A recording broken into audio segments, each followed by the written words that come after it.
Hi everyone, welcome to English with Aga. In this video, I want to talk to you about 8 phrases that you should never say when you're learning English.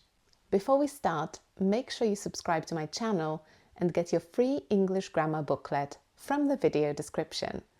Okay, the first phrase you should never say as an English learner is, "Sorry, my English is not very good." You should never ever say this.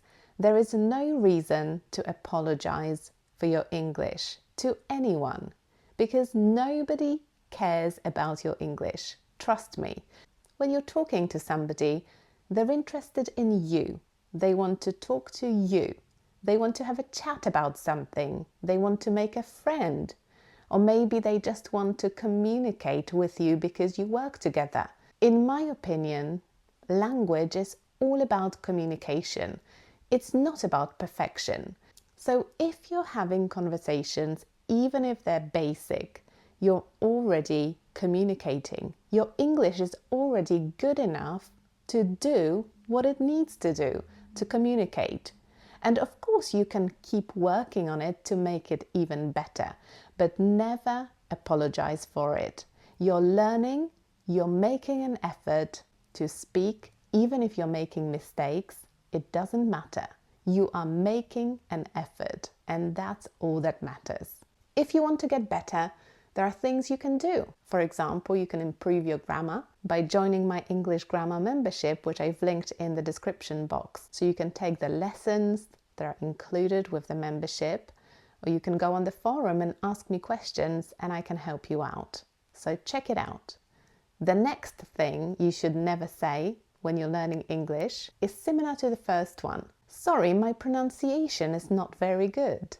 You should never apologize for your pronunciation or your accent. You are speaking a foreign language, and everyone in the world speaks English differently.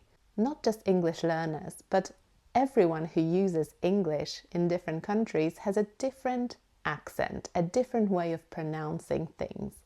The main thing, like I've already said, is to be able to communicate. As long as you're understood, that's all that matters. I have met so many people who are learning English who have very little grammar, very little vocabulary, but they're fluent. They're able to communicate because they're just talking and talking and talking and just saying what they're thinking. Yes, they're making mistakes, but they're making an effort. That's what matters. They're giving themselves a chance to practice. So again, focus on the good things. Focus on the things that you can already say well. And if you want to improve, there are things you can do. You can watch YouTube videos, you can watch Netflix, or listen to any audio in English and focus on the little sounds that make up words. Don't try to straight away repeat the whole sentence, but focus on the little sounds that make up each word. So you can play a video and pause it very often to just hear a little bit and try to imitate it. You can record yourself on your phone. When you hear yourself, you sound a little bit different to how you sound when you record yourself and you play it back. It's usually not as good as what you thought, but that is a really helpful exercise. You can listen to yourself and then you can listen to a more advanced English speaker saying the same thing and compare it and find the little things that you can improve. Try it. The next thing you should never say as an English learner is, "I know this word, but I can never remember it when I need it." Everyone has this problem. Trust me, every English learner has this problem. So when you're reading or when you're listening, you can understand a word or a phrase perfectly, but when it comes to having a conversation, you can never remember it, you just forget. So why is that? It's because you've got lots of passive knowledge. You've got the knowledge in your head, but you're not able to get it out. But instead of focusing on it and thinking constantly that it's a problem. Try and do something about it. So one way to do it is every time you learn a new word, try and look for some examples of sentences in different online dictionaries. Examples of sentences that use that word. Write them down, say them out loud, and then try to make your own sentences.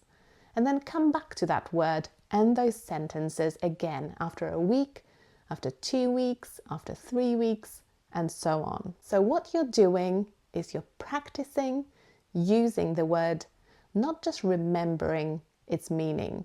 Try that next time you're learning a new word and let me know how it went in the comments underneath this video. The next one, I don't have anyone to practice with.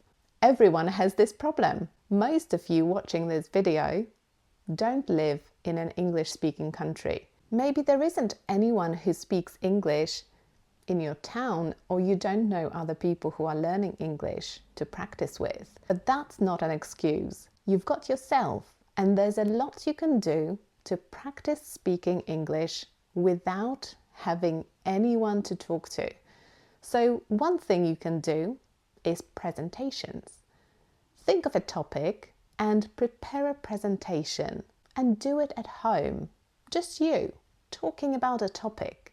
You can even record yourself on your phone and then watch it to see how you did. And I'm sure you will spot some things that maybe you would want to improve. You can also do another exercise. Sit down at the end of the day and talk to yourself about your day. What did you do? How did it go? It's another way to practice. The next one, I'm so silly for making this mistake. And sometimes, not just silly, sometimes you might even use much worse words to talk about yourself. But that's not right. It's not fair. You don't want to be horrible to yourself, right? Because what you are is brave, confident, courageous, because you are trying. So making a mistake is a way to practice, to improve yourself. It's not failure. It's the opposite of that. So never think of yourself as silly for making a mistake. Even when you know straight after that you made one, well, next time you won't. Next time you'll practice, you'll focus on that mistake and try and get better. I will never speak English as well as my friend over there. Never compare yourself to other people. Maybe your friend over there has lived abroad. Maybe they've got a method they're following. Maybe they've been learning English for 20 years. You don't know. And the only person you should compare yourself to is your future self. So where do you want to be next month with your English? That's what you need to think about. Not a friend or someone you see on YouTube or a native speaker. No, you only compare yourself to your goals, to where you want to be. The next thing you should never say when you're learning English is, I don't have time to learn English. Have you ever said this sentence? I'm sure many of you have, and it's a very easy excuse, but don't say it, okay? If you feel that you've got a busy life, you've got other things going on, just make sure that you start small. So don't start with a massive goal, or don't say to yourself, okay, every day I'll be learning English for an hour. That's not going to work. One thing I really recommend is the book Atomic Habits, which I'm sure has been translated into your language if you want to read it in your own language. It's a great book about building habits and starting small and making very small but very significant changes and improvements to your life. And it can be applied to learning English, to creating habits that allow you to study English more effectively. So start small is my main tip. Put it in your diary. That's my next tip. It's useful to attach language learning to another habit that you already have. So do you have breakfast every day? at home? If you do, then you can study a little bit of English whilst you're having breakfast. Do you take the train to work? Maybe you've got 15 minutes or half an hour on the train when you can listen to a podcast or learn some vocabulary. So think about things that you already do throughout your day that give you a little bit of time to study. And the final one, I need one-to-one lessons to get better. Well, trust me, you don't. I didn't speak English until I was about 11 or 12, and I have never taken one-to-one lessons. I can also speak French fluently, and I have never taken one-to-one lessons. I can communicate in basic Spanish, and I'd like to improve it, but I am not planning on taking one-to-one lessons. And this is just me, this is my approach, and maybe you're different. But I think there's so many things you can try before you jump into one-to-one lessons. There are so many resources out there.